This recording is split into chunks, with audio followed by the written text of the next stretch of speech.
नमस्कार साथियों, आपके अपने परिवार एम के स्टडी पॉइंट पर आप सभी का बहुत बहुत स्वागत है। कल तक हम लोग आर्टिकल 52 से 60 तक जो है पढ़ चुके थे। आज पहले पहले उसको हम लोग एक बार रिवीजन कर लेते हैं, फिर आर्टिकल 61 से आज शुरू करते हैं। तो देखते हैं आर्टिकल 52 में राष्ट्रपति के पद का उल्लेख किया गया है। आर्टिकल 53 में कहा गया है कि देश की कार्यपालिका शक्ति राष्ट्रपति में निहित होगी और राष्ट्रपति स्वयं अपने अधीनस्थ अधिकारियों के माध्यम से काम करेगा, लेकिन वास्तविक शक्ति देखा जाए तो प्रधानमंत्री में निहित है। आर्टिकल 54 में राष्ट्रपति का निर्वाचक मंडल है। आर्टिकल 55 में देखा जाए तो उनकी निर्वाचन विधि है, किस विधि से उनको निर्वाचित किया जाता है।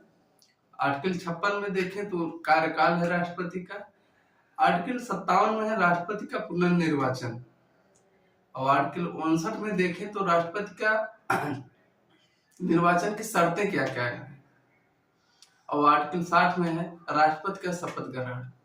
अब उसके आगे आज हम लोग जो है आर्टिकल 61 से शुरू करते हैं कि आर्टिकल 61 में क्या है और जितना राष्ट्रपति से जितने भी संबंधित अनुच्छेद हैं, जैसे हो गया कि 61 हो गया, 62 हो गया, फिर उसके बाद 72 में क्या है, राष्ट्रपति से जितने भी संबंधित अनुच्छेद, पहले राष्ट्रपति से संबंधित अनुच्छेद को पढ़ लेंगे, उसके बाद फिर संसद आगे शुरू होगा।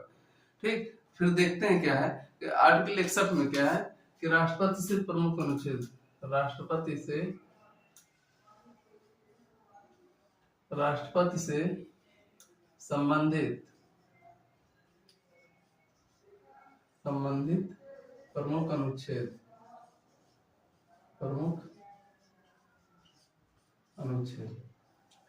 कल तक हम लोग जो है आर्टिकल 60 तक हो गया है। अब जो है आज जो है आर्टिकल 61 शुरू करते हैं। अनुच्छेद 61 में किसका प्रावधान किया गया? तो राष्ट्रपति पर महाभियोग लगाने की प्रक्रिया, राष्ट्रपति पर महाभियोग लगाने की प्रक्रिया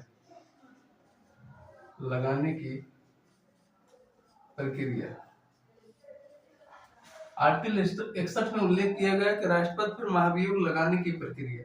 अगर हम इसका देखते हैं तो इसका स्रोत कहां से लिया गया है?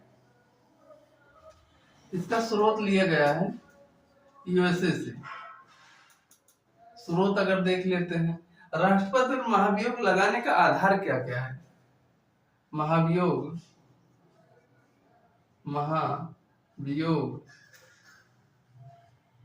लगाने का आधार क्या है? उसके बाद यह महाभियोग कहाँ लाया जाएगा? महाभियोग कहाँ लाया जाएगा?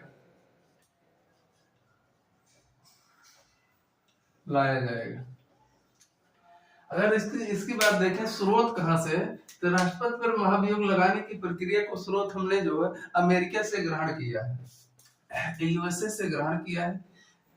महाभियोग लगाने का आधार क्या है? तो एकमात्र आधार के संविधान के अतिक्रमण पर, संविधान के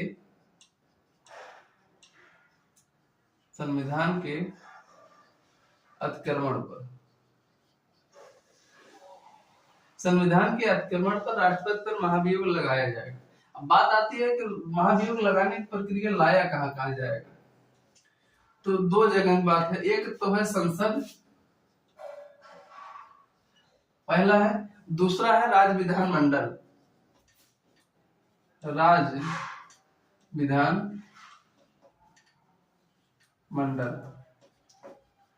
बात आती है क्या संसद में भी महाभियोग, राष्ट्रपति पर महाभियोग लगाने की प्रक्रिया को संसद में भी लाया जाता है कि राज्य विधानमंडल में लाया जाता है?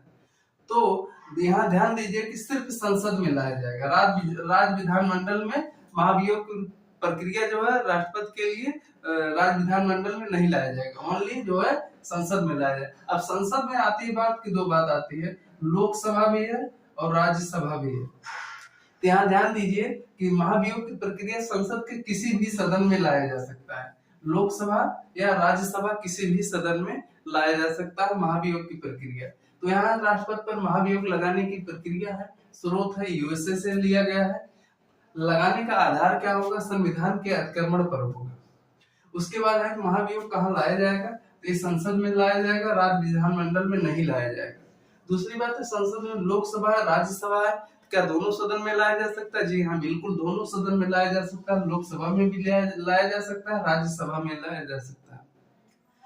बात यहाँ है कि जिस भी सदन में लाया जाएगा उस सदन द्वारा सदन की कुल संख्या का 1/4 सदस्य, जैसे मान लीजिए कि लोकसभा में लाया गया महाभियोग की प्रक्रिया, तो लोकसभा की कुल सदन की संख्या का 1/4 सदस्यों द्वारा हस्ताक्षर सहित 14 दिन पूर्व राष्ट्रपति को नोटिस देनी होगी। जिस भी सदन, मान लीजिए कि अगर लोकसभा में लाया जाता है तो कुल सदस्य संख्या का 1/4 सदस्यों द्वारा हस्ताक्षर सहित 14 दिन पूर्व राष्ट्रपति को नोटिस देना होगा। उसके बाद क्या होगा कि इसी लोकसभा द्वारा कुल सदस्य संख्या का विशेष बहुमत से इसे पारित करना होगा। विशेष बहुमत मतलब होता है कि 2/3। जैसे मान लीजिए कि अगर 300 टोटल सदस्य हैं तो 300 टोटल सदस्य का 2/3 हो गया, ये 200 सदस्यों द्वारा इसे जो विशेष बहुमत से पारित करना होगा। पारित करने के बाद इसे जो दूसरे सदन में भेजा जाएगा। अब इस सदन में आ गया, अब इस सदन द्वारा जो है इस बात की जांच करेगा क्या जो लोकसभा द्वारा राष्ट्रपति पर आरोप लगाया गया है यह सही है या गलत। इसी बीच राष्ट्रपति को स्वयं अपने अधीनस्थ अधिकारियों के माध्यम से भेजकर अपना पक्ष रख सकते हैं। अगर ये जांच किया और सही पाया गया तो ये भी राज्यसभा भी 2/3 बहुमत से अर्थात विशेष बहुमत से इसको पास करेगा, और पास करने के बाद राष्ट्रपति पर महाभियोग की प्रक्रिया लागू मानी जाएगी। लेकिन ध्यान दीजिए, अब तक भारत में किसी भी राष्ट्रपति के ऊपर महाभियोग की प्रक्रिया नहीं लगाई गई। इतनी बात है। अब इसको लिख लेते हैं एक बार फिर से कि क्या है कि अगर मान लीजिए कि लोकसभा द्वारा लगाया जाता है तो 1/4 कुल सदस्यों का 1/4 सदस्यों हस्ताक्षर से 14 दिन पूर्व राष्ट्रपति को देना होगा नोटिस। उसके बाद लोकसभा उसी पहले जिस सदन में पहले लाया गया है उस सदन द्वारा 2/3 कुल सदस्य संख्या का 2/3 बहुमत अर्थात विशेष बहुमत से उसे पारित करना होगा। पारित करने के बाद उसे दूसरे सदन में भेजा जाएगा और दूसरा सदन इस बात की जांच करेगा क्या जो राष्ट्रपति के ऊपर महाभियोग की प्रक्रिया लगाया गया है यह सही है या उचित है या अनुचित है। इसी बीच राष्ट्रपति को यह भी शक्ति है कि वह स्वयं या अपने अधीनस्थ अधिकारियों को भेजकर इस अपना पक्ष रख सकता है कि सही है कि गलत है। अगर दूसरा सदन भी इसकी तथ्य को सही साबित कर दिया और 2/3 बहुमत कुल सदन की कुल सदस्य संख्या के 2/3 बहुमत से राज्यसभा भी पारित कर दिया तो महाभियोग की प्रक्रिया लागू मानी जाएगी और जो है राष्ट्रपति को अपने पद से त्याग पत्र देना होगा। यह जो है महाभियोग की टोटल प्रक्रिया।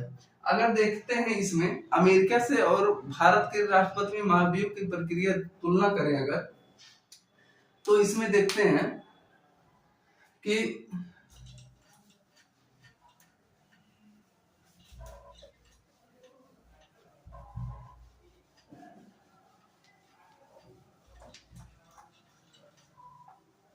अगर अमेरिका और भारत के राष्ट्रपति में तुलना करें तो यहाँ क्या है कि अमेरिका के राष्ट्रपति भारतीय राष्ट्रपति और यूएसए के राष्ट्रपति में अगर देखें, अगर इन दोनों में तुलना करें इसमें क्या है, यहाँ सिर्फ संविधान के अतिक्रमण पर ही महाभियोग प्रक्रिया लाई जाती है। संविधान के अतिक्रमण पर ही महाभियोग प्रक्रिया लाई जाती है। संविधान के अतिक्रमण पर ही महाभियोग लाया जाता है। जबकि यहाँ पर भ्रष्टाचार, राजद्रोह या किसी जघन्य अपराध के लिए भी महाभियोग प्रक्रिया लाया जाता है। किसी जघन्य अपराध के लिए भी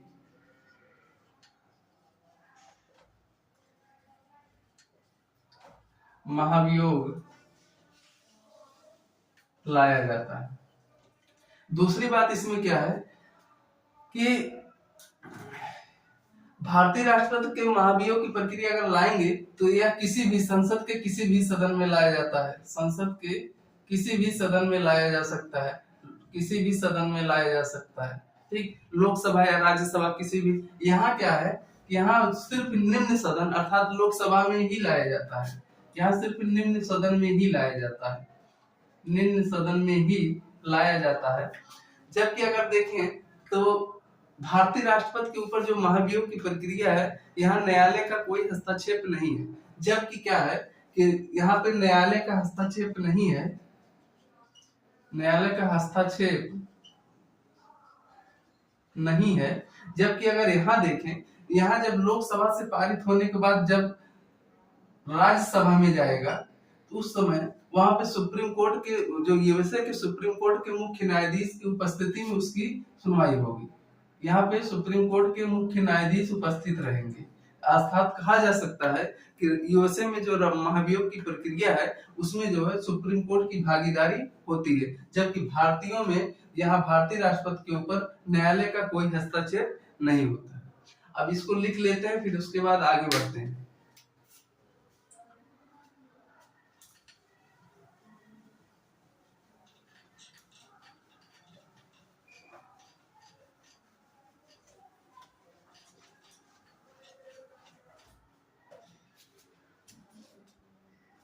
अब जैसे देखते हैं, इसमें पहली बात महाभियोग की प्रक्रिया में क्या है कि पहला बात लिख लेते हैं कि इसमें यह संसद के किसी भी सदन में लाया जा सकता है।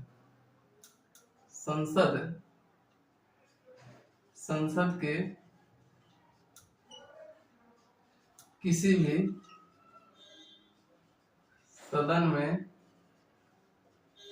लाया जा सकता है। ठीक, दूसरी बात क्या है कि संसद में किसी भी सदन को मतलब यहाँ हो गया लोकसभा प्लस राज्यसभा दोनों में लाया जा सकता है। दूसरी बात इसमें क्या है कि जिस भी सदन में लाया जाएगा, पहले जिस भी सदन में पहले लाया जाएगा उस सदन की कुल संख्या का, उस सदन की कुल संख्या का 1/4 सदस्यों का हस्ताक्षर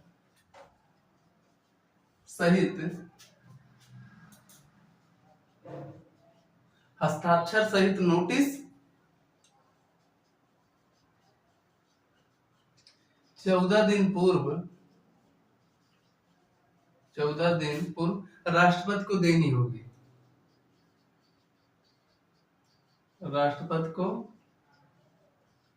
होगी।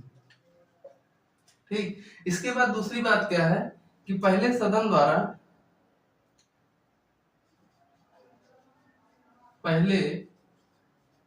द्वारा इस महाभियोग की प्रक्रिया को, पहले सदन द्वारा इस प्रक्रिया को सदन की कुल संख्या का 2/3 बहुमत से पारित करना होगा। अब ये पहले सदन में तो पारित हो गया, अब दूसरे सदन में इसे भेजा जाएगा। अब दूसरा सदन भी इस बात की तथ्य की जांच करेगा। दूसरा सदन इस तथ्य की जांच करेगा कि आरोप उचित है या अनुचित, कि आरोप उचित है या अनुचित। इसी बीच राष्ट्रपति अनुचित है। इसी बीच राष्ट्रपति स्वयं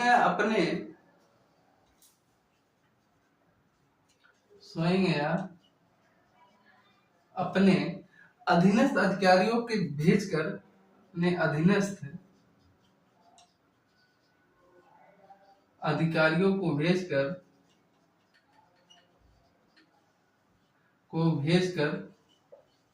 अपना पक्ष रख सकता है, अपना पक्ष रख सकता है। यहां तक हो गया कि अपना पक्ष रख सकता है। अब अगली बात क्या है कि अगर दूसरा सदन भी विशेष बहुमत से पारित कर दे, दूसरा सदन भी विशेष बहुमत से पारित कर दे, विशेष बहुमत मतलब 2/3 बहुमत से पारित कर दे तो राष्ट्रपति के ऊपर महाभियोग की प्रक्रिया लागू मानी जाएगी। कर दे तो राष्ट्रपति के ऊपर महाभियोग की प्रक्रिया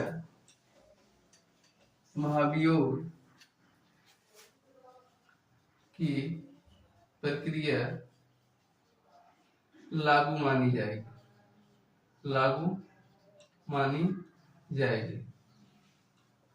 लेकिन अभी तक किसी भारतीय के ऊपर महाभियोग की प्रक्रिया नहीं लागू की गई। बात क्या है कि संसद के किसी भी सदन में लाया जा सकता है, लोकसभा या राज्यसभा किसी भी सदन में लाया जा सकता है, राज्य विधानमंडल में नहीं लाया जाएगा। दूसरी बात है, जिस भी सदन में पहले लाया जाएगा उस सदन की कुल संख्या का 1/4 सदस्यों द्वारा हस्ताक्षर सहित 14 दिन पूर्व राष्ट्रपति को नोटिस देनी होगी। पहले सदन द्वारा अगर इस प्रक्रिया को कुल सदस्य 2/3 बहुमत मतलब होता है विशेष बहुमत से अगर पारित करना होगा, दूसरा सदन भी अगर इस तथ्य की जांच, उसके बाद दूसरा सदन में भेजा जाएगा, दूसरा सदन इस तथ्य की जांच करेगा क्या उचित है या अनुचित। अगर इस बीच राष्ट्रपति स्वयं अपने अधिकारियों के माध्यम से अपना पक्ष रख सकते हैं।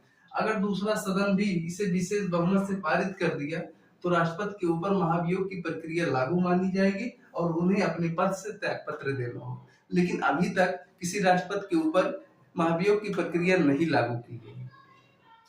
अब देखते हैं आर्टिकल 62 में क्या है।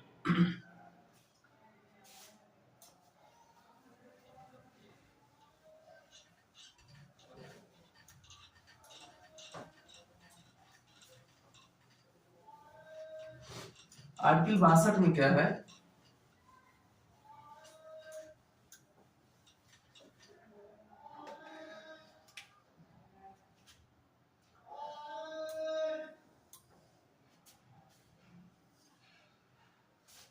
अनुच्छेद 62 अनुच्छेद 71। अभी जितना राष्ट्रपति से संबंधित है उतने अनुच्छेद अभी पहले देखा जाएगा। तो अनुच्छेद 62 में है, अनुच्छेद 62 में कहा गया है कि राष्ट्रपति का कार्यकाल समाप्त होने से पहले उसके उत्तराधिकारी अर्थात अगले राष्ट्रपति का चुनाव करा लेना चाहिए और राष्ट्रपति के रूप में उपराष्ट्रपति सिर्फ 6 महीने तक ही कार्य कर सकता है। आर्टिकल 62 में इसका उल्लेख किया गया है कि राष्ट्रपति का कार्यकाल समाप्त होने के पहले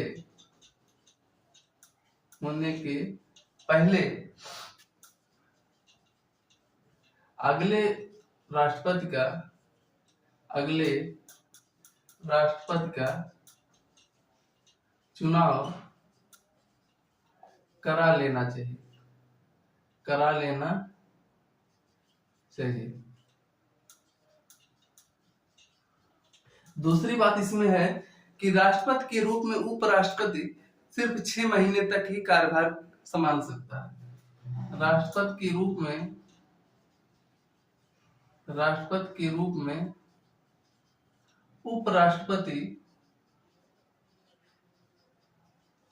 उपराष्ट्रपति सिर्फ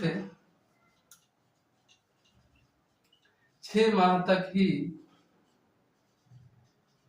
कार्य कर सकता है, कार्य कर सकता है। इसमें क्या कहा गया है, तो पहले आर्टिकल 62 में है कि राष्ट्रपति का कार्यकाल समाप्त होने से पहले अगले राष्ट्रपति का चुनाव करा लेना चाहिए। दूसरी बात है कि राष्ट्रपति के रूप में उपराष्ट्रपति सिर्फ 6 माह तक ही कार्य कर सकता है, जो कि पूछता है कि कितने दिन तक राष्ट्रपति उपराष्ट्रपति जो है राष्ट्रपति के रूप में कार्य कर सकता है, तो 6 माह तक ही कार्य कर सकता है। आर्टिकल 71 में देखें तो आर्टिकल 71 में है कि अगर राष्ट्रपति और उपराष्ट्रपति के चुनाव में अगर विवाद उत्पन्न होता है, राष्ट्रपति, पहली बात इसमें क्या है कि यदि राष्ट्रपति और उपराष्ट्रपति के चुनाव में और उपराष्ट्रपति के चुनाव में विवाद उत्पन्न होता है, विवाद उत्पन्न होता है, तो इसका निपटारा जो सुप्रीम कोर्ट ही करेगा। तो इसका निपटारा सुप्रीम कोर्ट ही करेगा, ठीक। इसका निपटारा सुप्रीम कोर्ट ही करेगा और सुप्रीम कोर्ट के द्वारा लिया गया निर्णय, अंतिम निर्णय वही मान्य होगा। दूसरी बात क्या है कि सुप्रीम कोर्ट द्वारा लिया गया निर्णय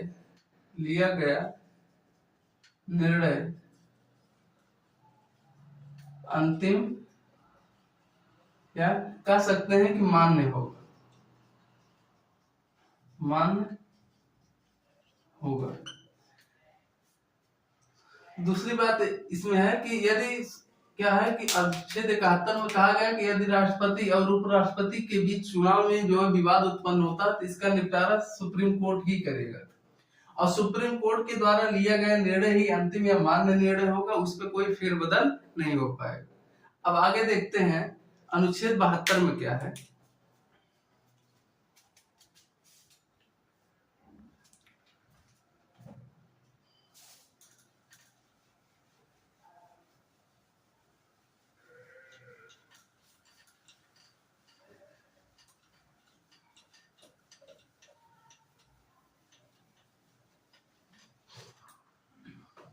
अनुच्छेद 72 में अगर देखें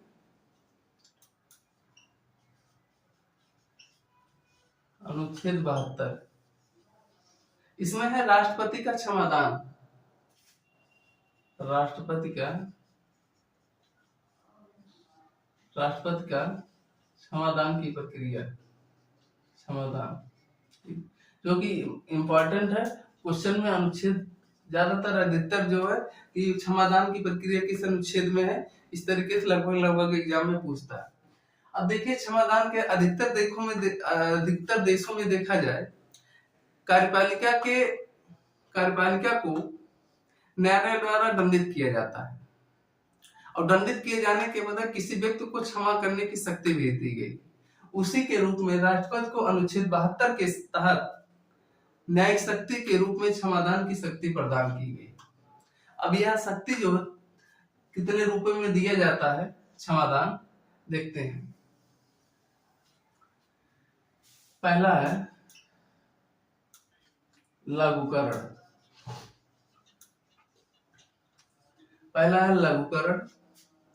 दूसरा है परिहार,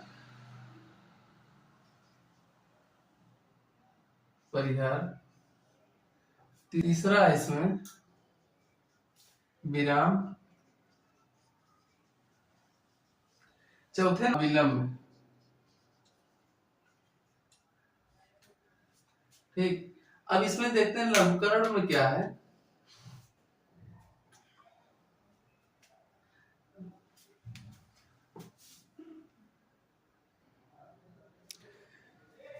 देखते हैं जैसे लघुकरण में क्या है कि लघुकरण में जो है सजा की प्रकृति या स्वरूप को बदला जाता है। जैसे किसी व्यक्ति को मृत्युदंड मिला हुआ हो, उसको कठोर कारावास में बदल दिया जाए। तो इसकी प्रकृति और स्वरूप बदल गई। परिहार में क्या है, दूसरी है कि परिहार में क्या है, इसमें मात्रा को बदला जाता है, बदला अथवा कम किया जाता है। जैसे अगर किसी व्यक्ति को 10 साल की सजा मिला हुआ है तो उसको कम करके 8 साल में कर दिया जाए या 6 साल के लिए कर दिया जाए, इसमें मात्रा को बदल दिया गया। तीसरी बात है विराम। विराम में क्या है, इसमें प्रकृति और मात्रा दोनों बदली जाती है। जिसे कहा जाए कि मानवीय तथ्यों या विशेष अवस्था के कारण अगर किसी की सजा को कम किया जाता है तो उसे विराम क्षमादान राष्ट्रपति देता है। जैसे मैं कहूं कि किसी वृद्ध व्यक्ति को 15 साल की सजा को कम करके 7 साल कर दिया गया।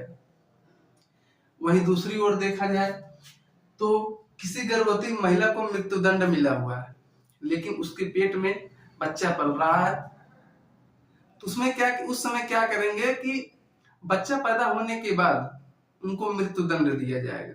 एक तरफ सजा को 15 साल से 8 साल का किया गया, एक तो हो गया कि मात्रा को कम किया गया, और एक है कि उसकी प्रकृति को बदल दिया गया। मृत्युदंड तो दिया गया लेकिन बच्चा पैदा होने के बाद दिया गया, इसलिए उसके प्रकृति स्वरूप को बदला गया, इसलिए इसमें दोनों चीजें आ जाती है। तीसरी बात है परविलंबन में क्या है, इसमें मृत्युदंड को अस्थायी रूप से टालने के लिए किया जाता है। पर विलंबन में मृत्युदंड को अस्थायी रूप से टालने के लिए किया जाता है, और क्षमा में क्या होता है कि यह सिर्फ मृत्युदंड के लिए होता है। और दूसरी बात है, इसमें व्यक्ति को पूर्णतः क्षमा कर दिया जाता है। अब देखते हैं क्या है, जैसे है लवकरण में पहली बात है, इसमें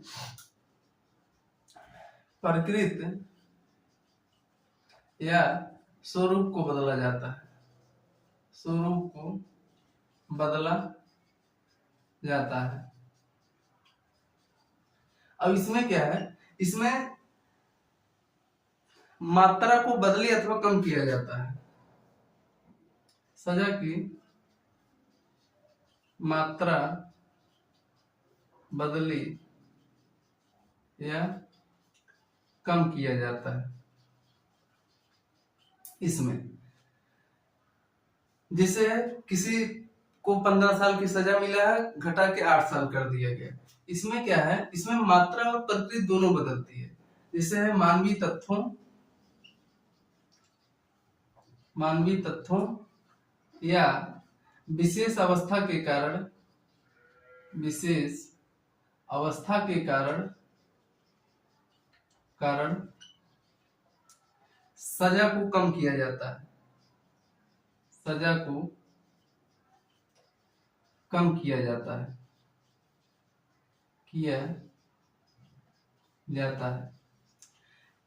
विराम में। अर्थात इसमें प्रकृति और स्वरूप दोनों बदलती है, इसमें जो है प्रकृति और स्वरूप दोनों बदलती है। पर विलंबन क्या है कि मृत्युदंड को अस्थायी रूप से टालने के लिए किया जाता है, मृत्युदंड को अस्थायी रूप से टालने के लिए किया जाता है,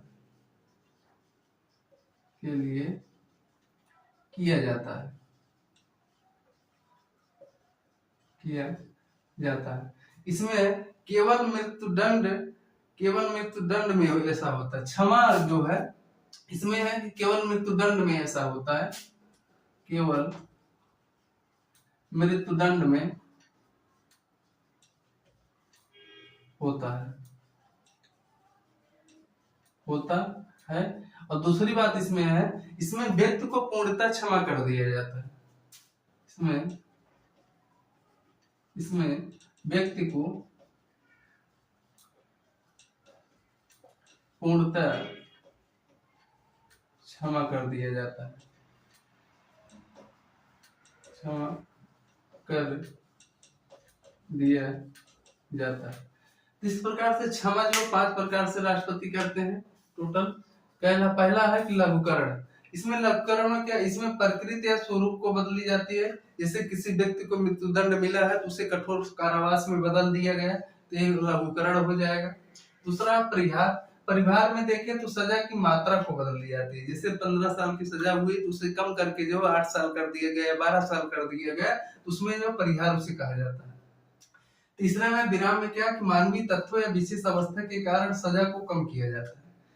जैसे है कि 15 साल की सजा को अगर 12 साल में कन्वर्ट कर दिया जाए तो यहाँ जो है मात्रा बदल दी गई। दूसरी अगर एग्जांपल दें कि किसी गर्भवती महिला को अगर मृत्युदंड मिला हुआ है और उसके पेट में बच्चा पल रहा है, तो बच्चा को जन्म देने के बाद उस महिला को जो है मृत्युदंड दिया जाएगा। तो उसमें क्या है कि उसकी प्रकृति को बदल दिया गया। मृत्युदंड तो दिया गया लेकिन कुछ समय बाद दिया गया, अर्थात प्रकृति को स्वरूप को बदल दिया गया। पर विलंबन में क्या है कि मृत्युदंड को अस्थायी रूप से टालने के लिए किया जाता है। हम पांचवा है क्षमा। क्षमा यह केवल मृत्युदंड में होता है, इसमें व्यक्ति को पूर्णतः क्षमा कर दिया जाता है। इस प्रकार से आपका आर्टिकल 72 तक तैयार हुआ। अगर देखें कि राष्ट्रपति और राज्यपाल में क्षमादान में अंतर क्या क्या है, तो जिस प्रकार राष्ट्रपति अनुच्छेद 72 के तहत क्षमादान कर सकता है, उसी प्रकार राज्यपाल जो है वो आर्टिकल 161 के तहत क्षमादान कर सकता है। राष्ट्रपति सेना न्यायालय द्वारा दंडित किए गए व्यक्ति को भी क्षमा कर सकता है, जबकि राज्यपाल जो है सेना न्यायालय द्वारा दंडित किए गए व्यक्ति को नहीं क्षमा कर सकता है। दूसरी बात है, तीसरी बात इसमें क्या है कि राष्ट्रपति मृत्युदंड पाए गए व्यक्ति को भी क्षमा कर सकता है, जबकि राज्यपाल मृत्युदंड दिए गए व्यक्ति को क्षमा नहीं कर सकता। उसका लघुकरण या परिहार कर सकता है, लेकिन मृत्युदंड को जिस व्यक्ति को मिला है उसको क्षमा नहीं कर सकता। लघुकरण और परिहार कर सकता है। ये अंतर है राज्यपाल और राष्ट्रपति के क्षमादान में अंतर। इस प्रकार से आर्टिकल 72 तक जो है आज समाप्त होता है। अब कल से जो है आगे राष्ट्रपति पर जितने संबंधित अनुच्छेद हैं कल से शुरू होगा और आगे